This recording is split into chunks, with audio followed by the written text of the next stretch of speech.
Hi guys, hope everybody's safe and well. And in this video, the sixth in the series, we will be going into the free stroke and finger picking technique.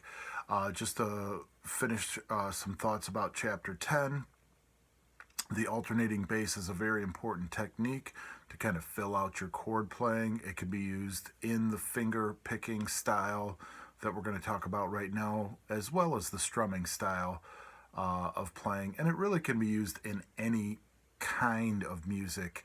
We hear the root fifth alternation in every type of music, even in the orchestra of classical realm, in the classical music realm, where cellos or double basses or the low brass are actually alternating fifths in the low bass. So it's an important technique to work on. You pick your chord, look at the root, find the fifth letter above that root, and then practice alternating. Don't include the bass notes in the strum portion of the chord. So for one more example, if I was playing an A minor chord, I would be playing fifth string in the bass and then strumming the top strings without including the fifth string. And if I was alternating A, B, C, D, E, I'd find that fifth letter named E. I'd find the lowest E in my natural scale, which is the open E, and I have an alternating pattern. Again, the fifths can be used on major chords, minor chords, and there's several worksheets in chapter 10 you can look at to help you understand how to find a fifth. But I did talk about that for each of our 15 chords in the last video. So in this video, we're going to give an introduction to finger picking. And as you might remember from way back in our first discussions when we were in the classroom, we had labeled the fingers P, I, M, and A. P for thumb, I for index, M for middle, and A for ring. And those are derivatives of the Spanish method books for guitar, so they are actually based on the Spanish words pulgar, indice, medici, and annular, I believe. So we have to understand that as guitar players speaking English. Thumb, index, middle, and ring are P, I, M, and A.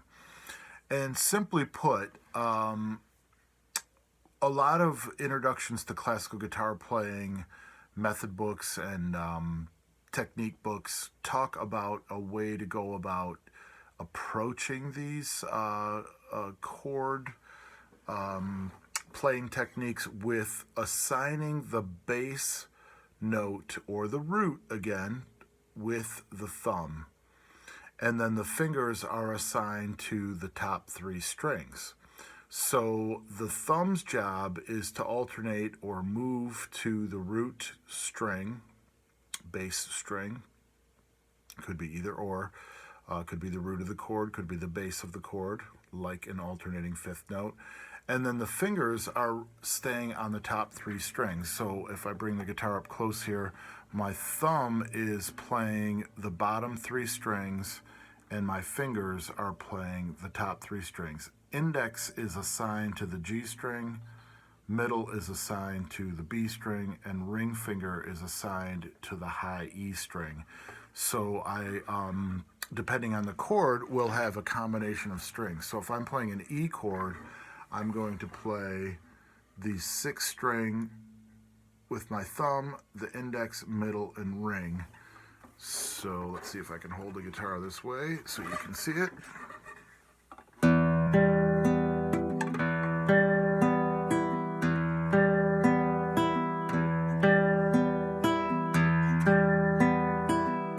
If I switch to A minor, that was an E minor chord.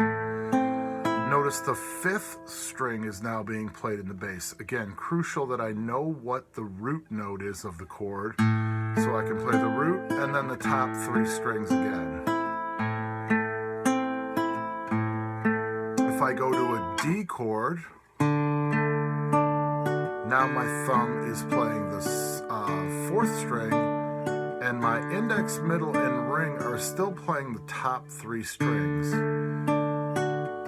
this is similar to what piano players do when their left hand is on the keyboard playing a bass note and their right hand is staying in the same octave or group of notes and playing the top of the chord. If I played a G chord, my 6th string would be in the bass again, and I'd still play the top 3 strings. If I move to C, my thumb is going to play the 5th string, and then my index, middle, and ring would be assigned to the top 3 strings again. If I play F, I'm going to play 4th string in the bass. And the pattern I'm playing for each one of these chords is quarter notes on thumb, index, middle, and ring in that order. You can make many different combinations.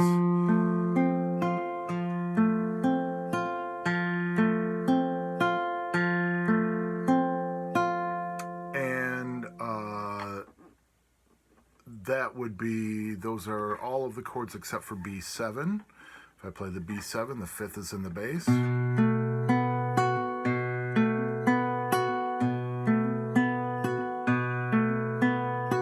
So I'm staying on the top 3 strings with my index, middle, and ring. So when we do the written tests in this class, again, which we won't have because of our circumstances, I ask the question, for example, in this chord or with this chord, E, what does the thumb play? Well, the thumb would be playing the 6th string. What does the index finger play? It plays the G string. What does the middle finger play? It plays the B string. What does the ring finger play? It plays the high E. So really the only variant or the variation that's happening is with the thumb. The thumb is moving from the 6th string to the 5th string to the 4th string, depending on what chord you have and what chord needs to be played. And the fingers really stay on the top 3 strings. Again, this is sort of an introductory technique or method that a lot of classical books use. I would remind you that for scales or playing melodies, I've talked about in class that index and middle would be used. So if I played a scale, I'm alternating between my index and middle finger. And just a little reminder about the technique itself. My fingers are playing at the back of the sound hole with my thumb out in front of my fingers. I don't want my thumb to tuck inside the hand, but my thumb is out in front of the fingers. And I am playing, I'll get close up again here. I'm playing with my knuckles over the strings where each finger is. So my knuckle is above the string that it's playing, as close as I can get and being comfortable. And my wrist is flexible. I'm moving from the big joint. I'm not moving from the middle and tip joint and snapping the string, but I'm digging into the string and pushing through. Middle, same idea. Moving from the big knuckle, ring, from the big knuckle. And I'm touching the string on an angle. I'll make a little dent in my finger here so you can see what's happening there. That's where I'm attacking the string from. It is hitting the edge of my finger flesh and my fingertip and flesh, and then I'm pushing through the string and it's riding into my nail and off the nail.